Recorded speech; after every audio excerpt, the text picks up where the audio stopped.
Her yıl böylesi çalışmalarımız oluyor, standlarımız oluyor. Özellikle 3-9 Kasım'da bu işin farkındalığını yaratmak için böyle şeyler yapmaktayız.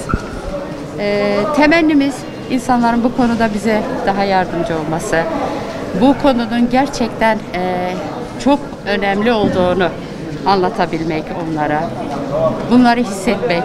Çünkü bu farklı bir olay. Organ bağışında bulunmak, insanlara yardımcı olmak gerçekten çok çok önemli.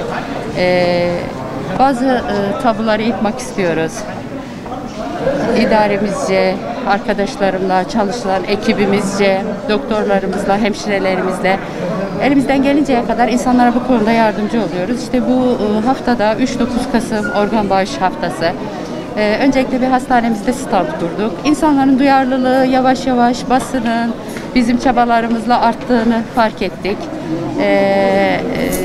Bunun dışında başka yerlerde alışveriş merkezlerinde ve üniversitede standlarımız olacak.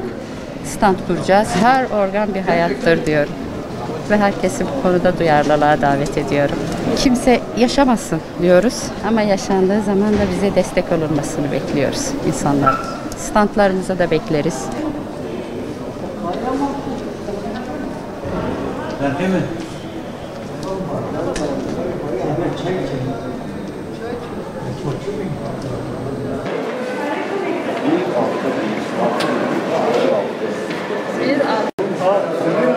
Hasan Berkebek. Erkek.